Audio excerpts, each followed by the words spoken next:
खबर सोनभद्र से है, जहां डायरिया से एक मासूम के साथ 3 लोगों की मौत हुई है और डायरिया की चपेट में आने से 18 लोग बीमार हुए हैं। डायरिया के कहर से स्वास्थ्य विभाग और प्रशासन में हड़कंप मच गया।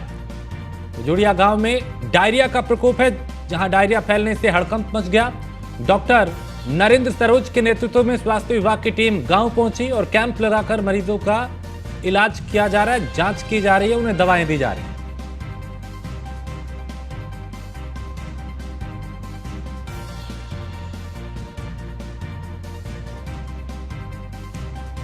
तो कैंप लगाकर मरीजों की जांच की जा रही है, उनका इलाज किया जा रहा है, उन्हें दवाएं दी जा रही है। सोनभद्र से एक खबर, जहां डायरिया से एक मासूम के साथ कुल 3 लोगों की मौत हुई है, 18 लोग इसकी चपेट में हैं।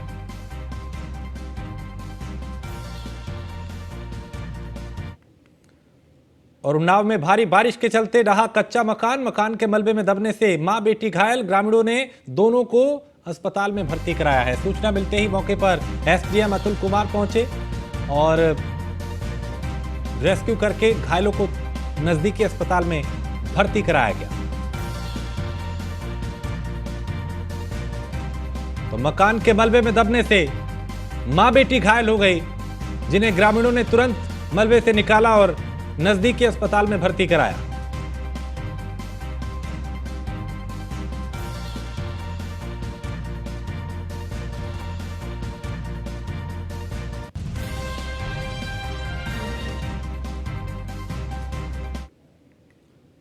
और छत्तीसगढ़ के मुख्यमंत्री भूपेश बघेल ने ईडी की कार्रवाई को लेकर केंद्र सरकार पर जमकर हमला बोला। उन्होंने कहा, एक चलती हुई सरकार को बदनाम करने की कोशिश की जा रही है और सरकार ईडी के जरिए डराने की कोशिश कर रही है।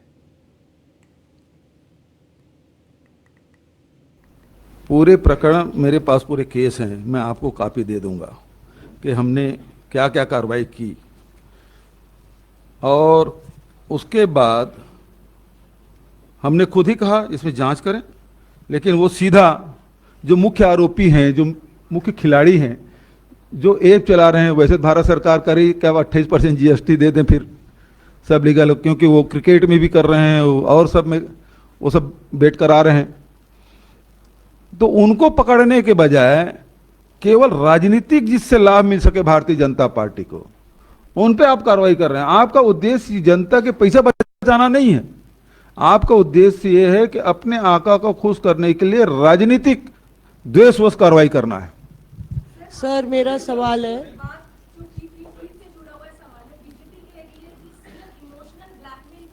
जी भाई, हमारे यहाँ 200 घरों में छापा पड़ गया है और दर्जनों लोग को जेल में ठूसने कार्रवाई कर दें, इसमें इमोशनल क्या बात है? ये तो सच्चाई है। मेरे जो खनिज विकास निगम का अध्यक्ष है, बिना ईसीआईआर नंबर के दिन भर बैठे रहे उसके घर में। सन्नी अग्रवाल जो सन्निर्माण कर्मकार मंडल का अध्यक्ष है, बिना ईसीआईआर नंबर के आप 2 दिन तक के बैठे रहे, उसके भतीजे के साथ मारपीट किए।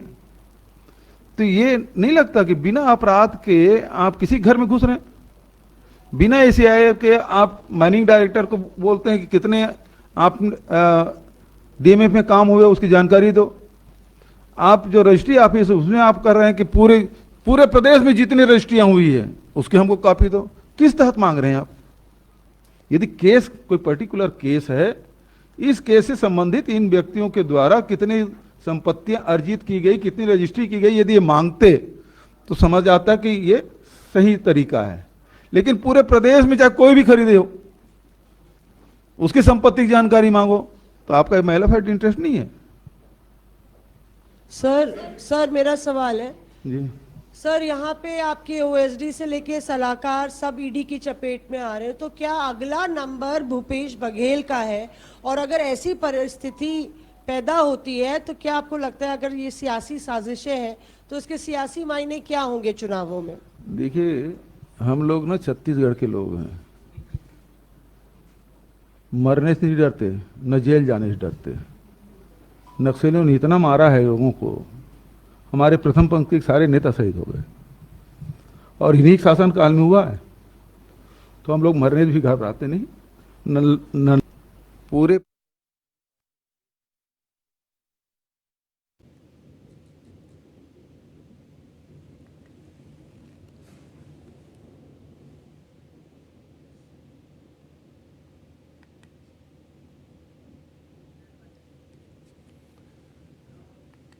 और कांग्रेस नेता मणिशंकर अय्यर ने एक बार फिर विवादित बयान दिया है। अय्यर ने पूर्व प्रधानमंत्री पीवी नरसिम्हा राव की आलोचना की है। इसे लेकर कांग्रेस की मीडिया प्रभारी नसीमुद्दीन सिद्दीकी का बयान भी सामने आया। उन्होंने क्या कुछ कहा, उन्हें सुनते हैं।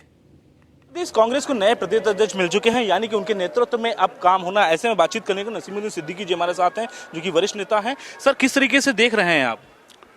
देखिए, नेतृत्व का जो फैसला था राखों पे, और वो इससे पहले एमएलए रहे हैं, संगठन का काम देखा है।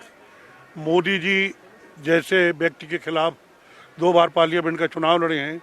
अभी प्रांतीय अध्यक्ष थे वो प्रदेश अध्यक्ष से पहले, तो उनका एक एक्सपीरियंस है, एक तजुर्बा है। मुझे पूरा विश्वास है कि कांग्रेस पार्टी उनकी अध्यक्षी में आगे बढ़ेगी और हम लोग पार्लियामेंट के चुनाव में कांग्रेस को आगे ले जाने का काम करेंगे। सर, आज मणिशंकर अय्यर का बयान आया है, उसमें उन्होंने पीवी नरसिम्हा राव पे आलोचना की। उन्होंने कहा है कि जो विध्वंस हुआ था उसमें सांप्रदायिक हिंसा में जिम्मेदार बताया है। अब याद आई है, 32 साल बाद याद आई है। इससे पहले अय्यर जी को नहीं याद आई। अभी देखिए, जितना भी 2024 का चुनाव नज़दीक आएगा, वो इस तरीके की यादें बहुत आएंगी उनको। अभी तक आप चुपचाप बैठे थे। जब तक नरसिम्हा राव जी जीवित रहे तब तक आप नहीं बोल पाए। उनके स्वर्गवास हो जाने के बाद आज तक नहीं बोल पाए। आज आपको याद आ रहा है। पता नहीं अभी ये क्या करवा दें और क्या बोल दें। सर, उन्होंने बीजेपी का पहला प्रधानमंत्री बताया नरसिम्हा राव। बीजेपी का पहला प्रधानमंत्री नरसिम्हा राव। अब भाई, नरसिम्हा राव जी तो अब है नहीं कि मैं उनसे पूछता। भाई क्या कहूँ, मुझे हंसी के अलावा और कुछ नहीं आता है। उनकी सोच पे, उनकी बात पे और उनके इस तरीके से जनता को बहकाने का सफल प्रयास करने में केवल हंसी आती है। सर, राजीव जी के भी बयान पे उन्होंने कहा है कि उन्होंने ताला खुलवाया, वही गलत था। देखिए, ऐसा वो बात पुरानी हो गई। अगर गलत था तो तुम अभी तक चुपचाप कहाँ बैठे थे? वो बात खत्म हो गई। उसकी सफाई कांग्रेस मेरे कांग्रेस में आने से पहले दे चुकी है। अब बार बार पुरानी बात को खाड़ना केवल वही सांप्रदायिकता फैलाने के लिए, ये 2024 की तैयारी है। ऐसी बातें उठाना, ऐसे सवाल उठाना, उनको बीजेपी का प्रधानमंत्री बताना, ये केवल और केवल 2024 की तैयारी है और उसको सांप्रदायिक बनाने का असफल प्रयास है। धन्यवाद। तो ये थे हमारे साथ में नसीमुद्दीन सिद्दीकी जी। इनका साफ तौर पे कहना है कि अभी जिस तरीके से नरसिम्हा राव की बात पे उन्होंने बात कही है और साथ ही साथ उन्होंने कहा है कि ये बीजेपी की पूरी प्लानिंग है, उसी प्लानिंग के अंतर्गत जो है इस तरीके से बयान दिए जा रहे हैं। कैमरामैन अमित साहनी के साथ मैं संदीप मिश्रा, न्यूज प्रदेश। कांग्रेस को नए प्रदेश अध्यक्ष मिल चुके।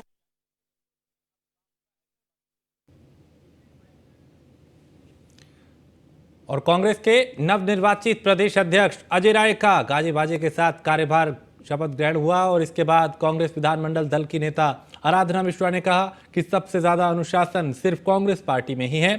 हरा रंग देश की तरक्की का प्रतीक है, ये सबको साथ लेकर चलने का एक निशान है।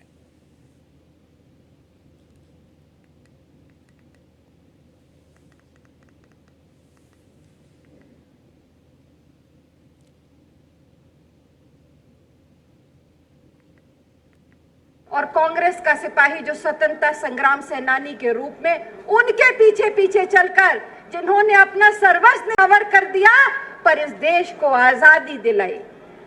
अगर ये संघर्ष की क्षमता किसी में थी, ये ताकत किसी में थी, तो कल भी ये तिरंगा हाथ में लिए कांग्रेस के कार्यकर्ताओं में है और आज भी अगर किसी में है तो केवल कांग्रेस के कार्यकर्ता। और यहाँ एक छोटे से ब्रेक के लिए रुकेंगे। ब्रेक के उस पार कुछ और खबरें। और खबर मुरादाबाद से है, जहां एक शिक्षक का खौफनाक चेहरा सामने आया है। क्योंकि मासूम बच्चे के सीने पर शिक्षक ने पैर से उसको चोट पहुंचाई, उसे मारा और पिटाई से गंभीर हालत में छात्र आईसीयू में भर्ती है। और परिवार जो है उसने इसको लेकर पुलिस में शिकायत की है। शिकायत करने पर जो परिजन है उस पर ही प्रिंसिपल भड़क गए। अब प्रिंसिपल के खिलाफ भी शिकायत की गई है। किसी बच्चे के साथ स्कूल में उसके शिक्षक द्वारा मारपीट करने संबंधी एक शिकायत उसके पिता की ओर से पुलिस को दी गई थी। बच्चा इस समय शायद हॉस्पिटल में था, वहाँ पुलिस ने जाकर उससे जानकारी की है, वो ठीक है, कोई ऐसी गंभीर चोट उसको नहीं है और उनके द्वारा जो शिकायत दी गई है उस पर पुलिस जांच कर रही है। किसी गया था तो पुष्कर शख्स जो है उसे पहले धक्का दिया तो उसके गेट लग गया सर ने, फिर इसके बाद उसे कॉलर पकड़ के 2-3 थप्पड़ लगाए तो ये बेहोश हो गया। कौन से स्कूल का मामला है ये? आर्यन इंटरनेशनल। तो आपका बेटा कौन सी क्लास में था वहाँ? 7th। तो क्यों मारा टीचर ने, कुछ पता चला? अब ये टीचर की कोई आपसी बात थी, बच्चे हिमांशु सर जा रहे थे तो बच्चे रिक्वेस्ट करते सर आप मत जाओ, तो इस चक्कर में ये पैर फिसले गिर गया। तो बच्चों ने ये मुझे बताया, जब ये घर आया ये गिर गया बेड पे, तो इसके बाद तब मुझे जानकारी हुई, बच्चों का फोन आया, तब मैं स्कूल गई तो प्रिंसिपल भी गलत अब बोलने लगा कि बच्चा। और उप मुख्यमंत्री ब्रजेश पाठक ने कंट्रोल कमांड सेंटर का उद्घाटन किया, शुभारंभ किया और उनकी कोशिश ये है कि व्यवस्थाओं को जल्द से जल्द बेहतर किया जाए। हैं कि कमांड सेंटर की बहुत आवश्यकता थी। हम पारदर्शिता के साथ मरीजों के साथ किस प्रकार की व्यवस्था उनको दे रही है सरकार, हम इसको राउंड द क्लॉक मॉनिटर कर पाएंगे और उनको जो सुधार हमें करने हैं हम लगातार सुधार करेंगे। चिकित्सकों की, पैरामेडिकल स्टाफ की, नर्सेज की, हम ड्यूटी आवर्स के भी हम लगातार हमें जानकारी रहेगी और इसके लिए सभी लोग सतर्कता से के साथ काम भी करें, ऐसे हमने निर्देश दिए हैं। खासतौर पे डेंगू को लेकर किस तरह के? डेंगू को लेकर के अभी कोई पैनिक जैसी स्थिति नहीं है। संचारी रोग अभियान हम लोग वर्ष में कई बार चलाते हैं, उसका परिणाम निकला है कि डेंगू उत्तर प्रदेश में उतनी बड़ी संख्या में नहीं है। कुछ जिलों में सूचना मिली थी, हमने वहां निगरानी बढ़ाई है, टेस्टिंग बढ़ाई है। अभी पैनिक जैसी स्थिति नहीं है, फिर भी हम सतर्कता के साथ काम कर रहे हैं। सभी हॉस्पिटल में चिकित्सक और दफ्तर हैं कि कमांड सेंटर की बहुत आवश्यकता थी, हम पारदर्शिता के साथ। और खबर लखनऊ से है, जहां मंत्री की कार का एक वीडियो वायरल हो रहा है और रेलवे मजिस्ट्रेट कोर्ट के बगल में बने स्लोप से एक्सीलेटर तक ये गाड़ी गई थी। न्यूज़ 1 इंडिया ने उस स्लोप से लेकर एक्सीलेटर से रियलिटी चेक किया और मंत्री की कार कहां से कहां चढ़ी थी इसका पता लगाया गया।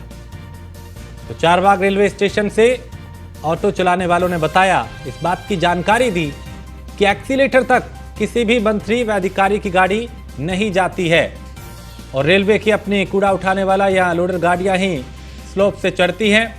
जिस समय मंत्री की गाड़ी स्लोप पर चढ़ी थी उस समय बारिश हो रही थी, ये ऑटो चालक ने बताया।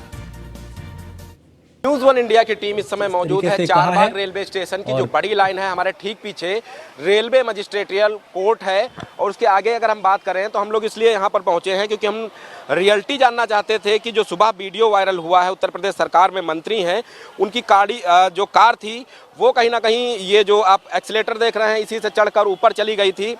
वो क्या हकीकत थी, क्योंकि मंत्री जी की तरफ से कहा गया था कि बारिश तेज हो रही थी इसलिए ड्राइवर ने गाड़ी ऊपर चढ़ा दी और ट्रेन भी जल्दी थी। तो उन्हीं तमाम चीज़ों को जानने के लिए हम लोग यहाँ पहुँचे हैं। आप देख सकते हैं कि इसी एस्केलेटर से मंत्री जी की गाड़ी चढ़ी थी और यहीं का वो वीडियो था जो वायरल हुआ है, जिसके बाद मंत्री जी भी सफाई उस वीडियो को लेकर देते हुए नजर आए हैं। तो तमाम बातों को अगर हम देखें तो यही वो जगह है जहां तक मंत्री जी की गाड़ी आई थी। उसके बाद ये सामने एक्सीलेटर लगा हुआ है, इसी से चढ़कर मंत्री जी अपनी ट्रेन पकड़ने के लिए निकल गए थे।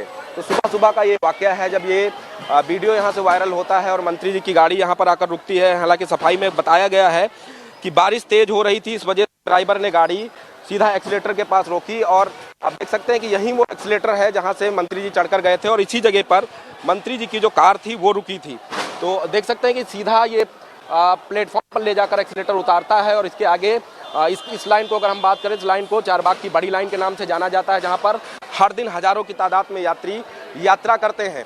तो यहां पर कुछ लोग हैं, हम उनसे भी बात करेंगे कि उन्होंने क्या कुछ यहां पर देखा था और क्या कुछ रहा था जिस समय मंत्री जी यहां पर पहुंचे थे, तो उनसे भी हम बात करेंगे।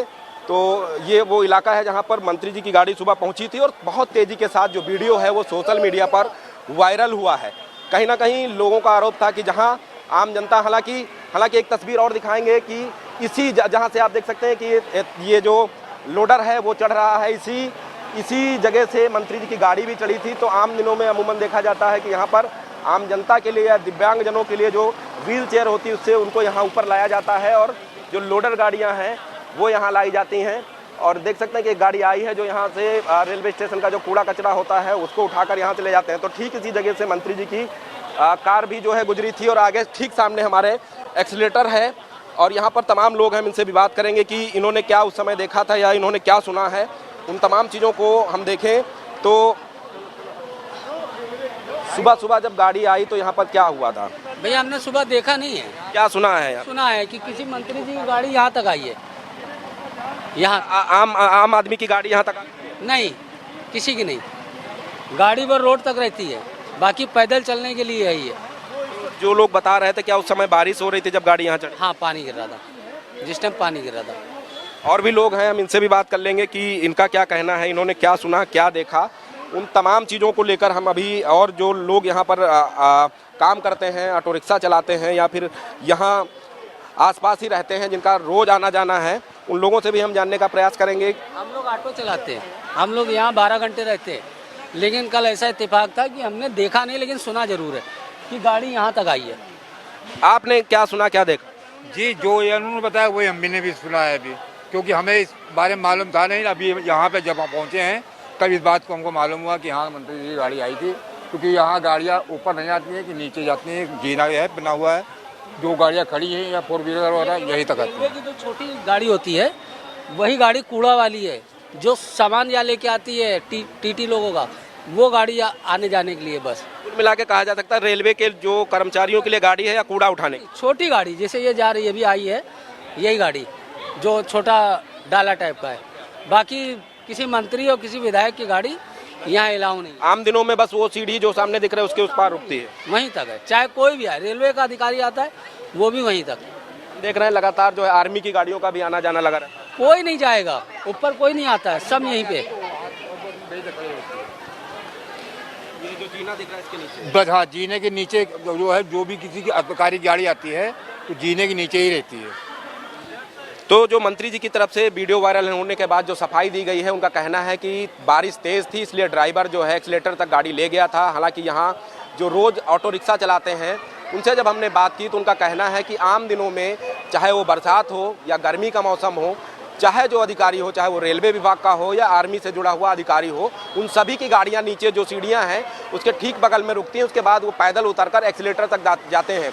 तो ऐसे में सवाल उठता ये है कि जो एक्सीलेटर आम जनता के लिए या फिर इस तरीके की गाड़ियां जो रेलवे में कूड़ा उठाने का काम करती हैं, उनको आने जाने के लिए ये स्लोप बनाया गया है जिससे ये आसानी से अंदर जा सकें और जो रेलवे की गंदगी है, जो ट्रेन से निकलने वाला कूड़ा है, उसको आसानी से उठाकर नीचे ले जाया जा सके। उन तमाम चीज़ों के लिए ये स्लोप बनाया गया है। हालांकि मंत्री जी की सुबह सुबह गाड़ी जो है यहाँ आकर रुकती है और उसके बाद वो वीडियो सोशल मीडिया पर वायरल हो जाता है, जो कि उत्तर प्रदेश सरकार में कैबिनेट मंत्री हैं। तो ऐसे में देखना होगा जब ये पूरा वीडियो वायरल हुआ है, मंत्री जी की तरफ से सफाई दी गई है, तो रेलवे की तरफ से क्या कुछ अहम जानकारियाँ दी जाती हैं, क्योंकि यहाँ के जो लोग हैं जो ऑटो रिक्शा चलाते हैं, दिन भर यहाँ पर मौजूद रहते हैं, 12 से 14 घंटा यहाँ रहकर अपने जीवन यापन को लेकर काम करते हैं। उनका कहना है कि आम दिन हो, बरसात का दिन हो, सर्दी का मौसम हो, सभी की गाड़ियां सीढ़ियों के नीचे ही रहती हैं। तो ऐसे में रेलवे विभाग की तरफ से क्या कुछ बयान जारी किया जाता है, ये देखने वाली बात होगी। वीडियो जर्नलिस्ट वीरेंद्र के साथ Nilesh Chauhan, news 1 India, news 1 India.